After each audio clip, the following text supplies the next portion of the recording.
now looked as if he had lost control over something he thought he'd always managed to manipulate. He and Sarah stared in stunned silence as Daniel and Emily walked out, each step of his firm carrying an unshakable sense of purpose. When they reached his car, Daniel opened the door and gently helped Emily settle into the passenger seat, making sure she was comfortable before he got in. Just before starting the engine, he looked back at the house and saw Sarah and Mark standing in the doorway, lost in disbelief. He rolled down his window and spoke clearly, his voice ringing out like a final decree. "Justice will determine who deserves to care for Emily," he said, meeting Sarah's gaze one last time. "But know this, your days of living comfortably on Emily's support are over. From here on out, you'll need to figure out how to survive without exploiting our daughter." Mark's face twisted with frustration, but for once, he had no response. There was nothing he could say to erase what had happened. Daniel's firm stance showed he was in complete control, and for the first time, Mark and Sarah both understood they had lost. As Daniel drove away, he kept glancing in the rearview mirror, watching the house grow smaller and smaller until it was just a speck in the distance. But the weight of everything he had just witnessed stayed heavy in his heart. The image of his daughter, vulnerable and mistreated, lingered in his mind like a haunting reminder of how far things had spiraled out of control. He swore to himself that this would be the last time she ever felt unloved or neglected. "Daddy, did I do something wrong?" Emily's soft voice broke the silence, her tone filled with a fearful innocence. She looked up at him with wide, questioning eyes, as if still trying to make sense of what had happened. Daniel felt his heart break at her words. The fact that she could even think any of this was her fault made his anger flare anew. How could such a gentle, sweet child believe that she was to blame? Fighting back the tears that threatened to rise, he turned to her, his gaze filled with love and reassurance. "No, my love," he said firmly, "you did nothing wrong. I took too long to see what was happening, and I'm sorry. But now I'm here, and I promise you, no one will ever hurt you like that again." Emily leaned over and hugged him tightly, her small arms around his neck as if he were her lifeline. Daniel felt her body relax slightly, and for the first time, he felt a small sense of peace knowing he had done the right thing. But his resolve was far from over. Beyond securing Emily's custody, he knew he had to hold Sarah and Mark accountable for their actions. In the following days, Daniel moved swiftly and decisively. He contacted his lawyer, one of the best in the field, and filed for emergency custody of Emily. But that was only the beginning. Armed with evidence of neglect and financial misuse, Daniel also initiated proceedings to terminate Sarah's access to Emily's support funds, showing how they'd been abused for personal luxury. Meanwhile, Sarah's life began to unravel as the weight of her choices bore down on her. Without Daniel's financial support, she and Mark were thrust into a world of uncertainty. They faced mounting bills, dwindling resources, and the grim realization that they would have to start providing for themselves. Sarah, who had long grown accustomed to comfort without effort, now faced the daunting prospect of returning to a workforce she had left years ago, while Mark scrambled to find work. One evening, the tension was too much for Sarah. She picked up the phone and called Daniel, hoping for some chance at reconciliation. His name flashed on her screen, and for a moment, she hesitated, but she finally pressed call. When Daniel answered, his voice was steady but devoid of warmth. "What do you want, Sarah?" On the other end, Sarah's voice cracked as she spoke, her tone desperate. "Daniel, please, can we talk?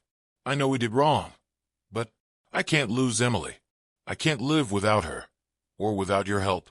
You don't understand how hard it is without the pension." Daniel paused, letting her words hang in the air. He could hear the desperation in her voice, but it didn't move him. He knew the truth. Sarah hadn't cared for Emily's well-being. She had cared only for the comfort the support money afforded her.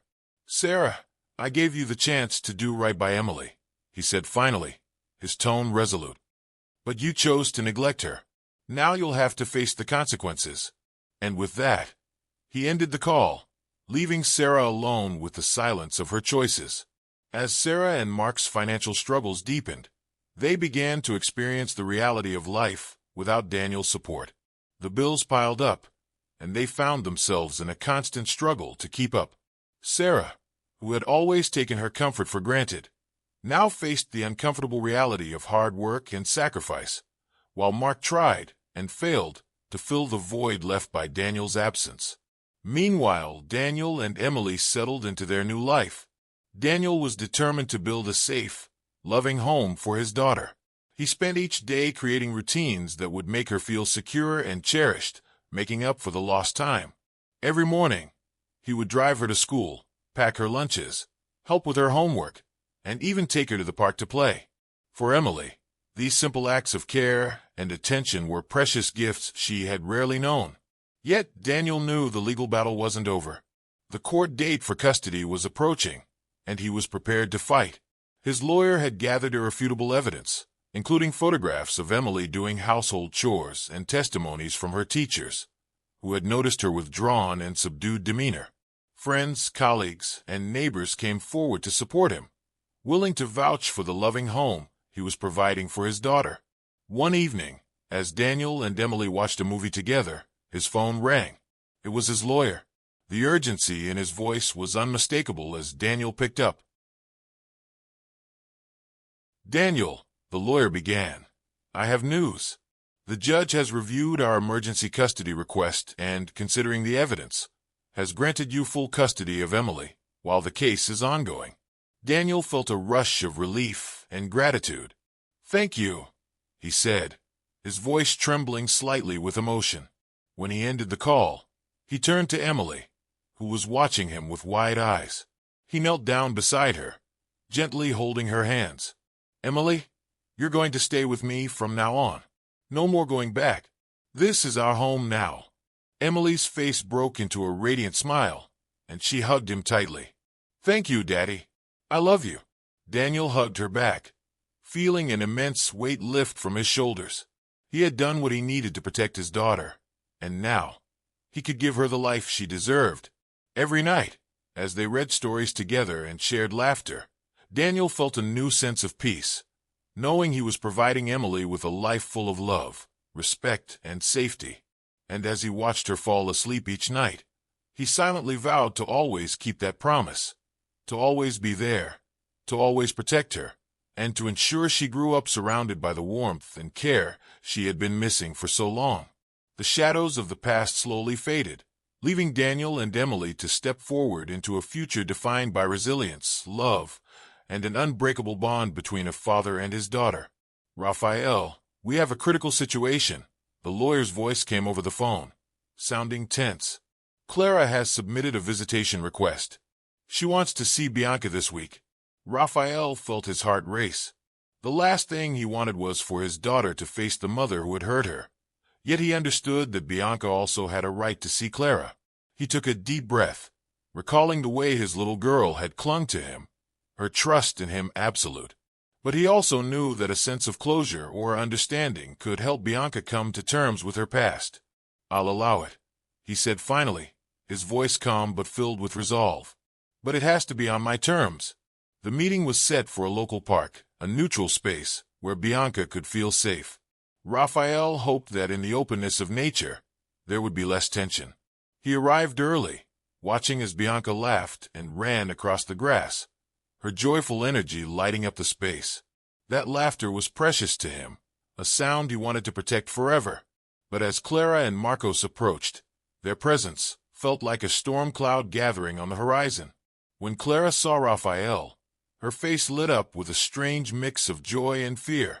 There was a flicker of hope in her eyes, perhaps imagining that she could convince him to change his mind. But Raphael was clear on his purpose. He was here to protect Bianca, not to be manipulated. "You will not do anything to hurt her, Clara," he said in a low but firm voice. "Just focus on being present for her today." Clara nodded, momentarily subdued. As Bianca noticed her mother, she ran to her, hugging her tightly, as if hoping to bridge the worlds that had so painfully split apart. The sight stirred conflicting emotions in Raphael. Seeing his daughter embrace the woman who had once been at the center of his life was both moving and deeply unsettling. Still, he stood his ground, observing with a careful blend of love and restraint. Finally, He broke the silence, his voice laced with controlled irritation. "What do you want, Clara?" Clara hesitated, glancing between Bianca and Raphael. "I just want to be part of her life, Raphael," she said, her tone more vulnerable than he had expected. "I know I made mistakes, but I'm willing to change. I want to apologize." Her response took Raphael off guard, stirring feelings he thought he had buried long ago. The bitterness and distrust that had solidified over the years clashed with the sincerity in Clara's voice. Could she really mean it this time? As Clara tried to engage with Bianca, Raphael's cautious gaze remained fixed on her. He couldn't deny that they shared a complicated history, a love that, despite the damage, still echoed faintly within him. But the betrayal that had torn them apart, Clara's dependence on his support, and her choice to stay with Marcos had changed everything. And yet, her words today made him wonder, was redemption possible? In the months that followed, Clara began to show a different side of herself. She requested more park visits with Bianca, and each time she brought small, thoughtful gifts for her daughter. She would tell stories, sharing moments about her day or recounting little anecdotes to make Bianca laugh. Raphael couldn't help but notice the transformation. She was no longer the dependent, insecure woman he had known. Instead, she was emerging as someone stronger, someone with the genuine desire to make things right. Raphael soon learned that Clara had taken up a job, her first in years. She was earning her own way, supporting herself, and proving to both him and herself that she was capable of independence. Her efforts, though small, felt significant. Each time they met, Raphael saw glimpses of the person she once was, a woman with dreams, ambitions, and a heart for family. One afternoon, after watching Bianca play in the sand, Clara turned to Raphael, her voice quiet and hesitant. "I know I've made many mistakes, Raphael," she said, a trace of raw honesty in her tone. "And I don't expect you to forgive me. But I just want you to know that I'm changing. I'm doing this for Bianca, but I'm also doing it for myself." She looked at him with a softness he hadn't seen in years. "We had something beautiful once, before everything fell apart. I can't undo the past. But if you give me a chance, I promise I won't let you down again." The words struck a chord deep within Raphael. He turned to look at Bianca, who was busy building sandcastles. Memories of his younger days with Clara filled his mind. Their laughter, their shared dreams, the quiet love that had bound them before life's challenges took over. As much as he had tried to move on, he couldn't deny that part of him had held onto those moments, and now he found himself questioning if, somehow, they could rebuild what was lost. In time, Clara's actions spoke louder than her words. She invited Raphael to casual lunches, and they talked, not about the past, but about their lives and hopes for Bianca's future. To his surprise, he found comfort in these conversations, realizing that the bond they once shared hadn't completely disappeared. Clara was showing genuine commitment to change, and with each interaction, Raphael's walls began to soften. He saw that Clara was becoming a better person, one who might indeed be capable of sharing a future he once thought impossible. In the quiet moments, he even acknowledged his own role in the downfall of their relationship, his own mistakes that had contributed to the pain between them. Could they really move past it all? As the weeks turned into months, the park visits with Bianca became a ritual of healing. Laughter flowed easily between them, and small gestures, exchanging glances over shared memories, smiles that lingered just a bit longer, hinted at a new beginning.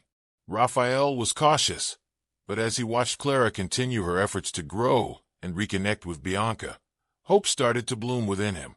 Perhaps, just perhaps, they could rebuild a new life together. One evening, after another successful day spent together, Clara approached Raphael, her eyes filled with a sense of peace and vulnerability. "Raphael," she began, her voice trembling slightly, "thank you for giving me this chance. I know it hasn't been easy to trust me again, but I promise I'll keep working every day to be the mother and the person Bianca deserves, and maybe even someone you could respect again." Raphael held her gaze, feeling the weight of everything they had endured and everything they had yet to face. The love he had once buried had slowly resurfaced, now stronger, tempered by time and a shared goal, Bianca's happiness. That night, as he tucked Bianca into bed, he kissed her forehead and whispered, "We're building something beautiful, my love. Something just for us." And Bianca, smiling up at him, whispered back, "I know, Daddy. I can feel it." In the following months, Raphael and Clara took things slowly. They co-parented, their bond rooted in mutual respect and a deep, rekindled affection. Each step forward was a conscious choice to leave behind the mistakes of their past and build a future that would always prioritize Bianca's well-being. For Bianca, her days became filled with the warmth of a family she could trust, a mother and father who, though separated by years of hurt, were committed to rebuilding a life of love and safety. The park visits turned into family outings, simple evenings turned into dinners filled with laughter, and little by little, they wove together a new beginning. Raphael knew that the road ahead would not always be easy, but as he watched Clara and Bianca laugh together, he felt certain of one thing: they were all stronger, all ready to face whatever came next, with the unbreakable bond they had fought so hard to create. As they packed the car, Raphael couldn't help but notice the lightness in the air, the sense of something precious being rebuilt. Bianca's excitement was contagious. She buzzed around, packing her favorite toys and chattering about all the things she wanted to do by the lake. Clara smiled, her eyes bright with anticipation, while Raphael felt a surge of gratitude that they had come this far. The drive to the lake was filled with laughter and warmth.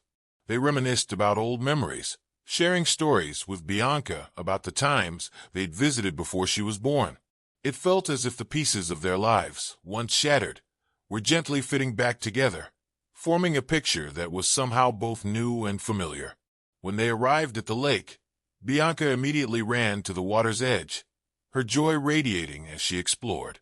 Raphael and Clara watched her, standing side by side, feeling the depth of their journey in every ripple on the water's surface. The lake, nestled among the lush mountains, seemed to reflect the peace they were beginning to find within themselves. That evening, as the sun set over the lake, they set up a small picnic by the shore. They shared a quiet meal, laughter and joy floating on the breeze, mingling with the sound of the gentle waves. After dinner, Clara and Raphael took a walk together, leaving Bianca to chase fireflies around their blanket. They strolled along the water's edge, the fading light casting a soft glow over everything. Raphael reached for Clara's hand, hesitating for a moment before intertwining his fingers with hers. Clara's eyes met his, filled with understanding and a hint of the tenderness they had once shared. "Clara," Raphael began, his voice filled with sincerity, "being here with you, with Bianca, feels right. I know we both made mistakes, but I truly believe we've both grown. I'm ready to put in the work to rebuild this, to build something even better than what we had." Clara squeezed his hand, her heart pounding. "I feel the same, Raphael. We've been through so much, but I think that's what makes this second chance so meaningful. We're here now, stronger, wiser, and I know we can create a life where Bianca feels safe and loved." They continued walking, the weight of their past lifting with each step. They spoke openly about their hopes and fears, creating a new foundation built on honesty, respect, and the love that had always been there, waiting to be rekindled. The next morning, they spent the day exploring the lake with Bianca, taking turns helping her skip stones, showing her how to catch fish, and hiking the nearby trails. Each moment felt like a gift, a chance to rediscover each other and reconnect with the simple joys of family life. As they packed up to head home, Raphael felt a renewed sense of purpose. This wasn't just a weekend getaway. It was the beginning of a new chapter. On the drive back, he and Clara shared a quiet confidence, a mutual understanding that they were ready to step fully into this new phase of their lives. In the weeks that followed, Raphael and Clara worked together to create a loving home for Bianca. They navigated challenges with patience, learning to communicate openly and support each other's growth. Raphael was astonished by Clara's transformation. She was no longer the dependent woman he'd once known, but a strong and resilient partner. And Clara, in turn, admired Raphael's dedication and the gentleness he showed as a father. One night, as they sat on the porch after putting Bianca to bed, Raphael looked at Clara and spoke softly. "Thank you for never giving up on us, even when it seemed impossible. I know it hasn't been easy, but I wouldn't want to go through this with anyone else." Clara smiled, tears in her eyes. "And thank you, Raphael, for giving me the chance to be the mother and partner I always wanted to be. This time, I'm all in." With that, they embraced, both feeling the quiet certainty that their journey, full of mistakes, growth, and forgiveness, had led them exactly where they were meant to be.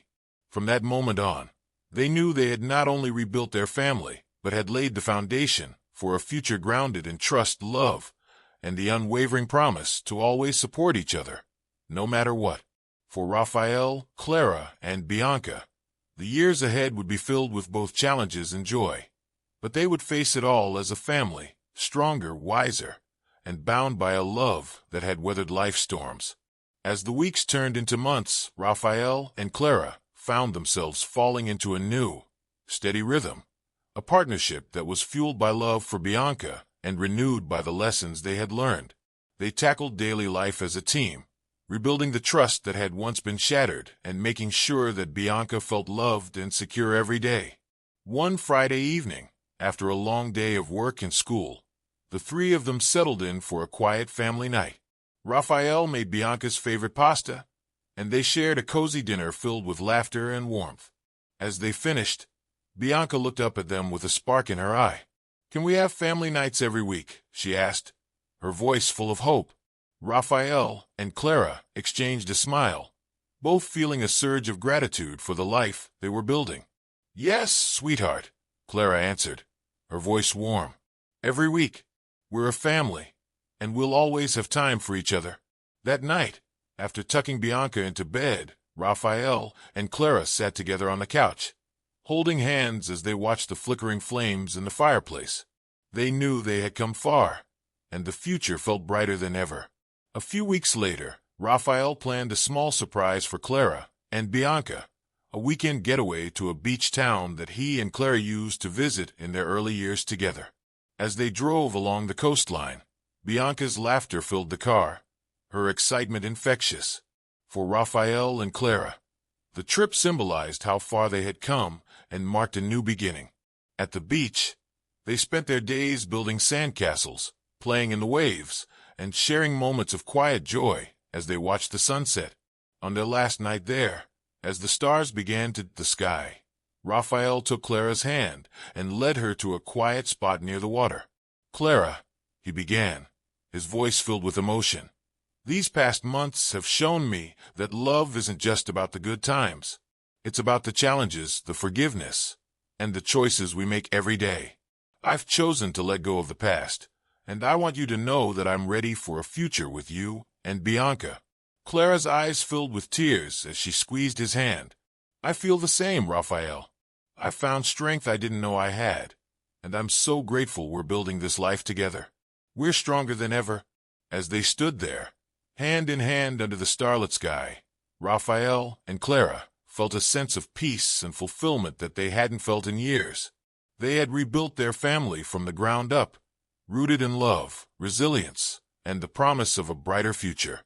For them, this wasn't just a second chance. It was a new beginning. Over time, they continued to honor their promise to Bianca, creating a home filled with love, laughter, and unwavering support. They knew that life would bring its own challenges, but as a family, they were ready to face it all together.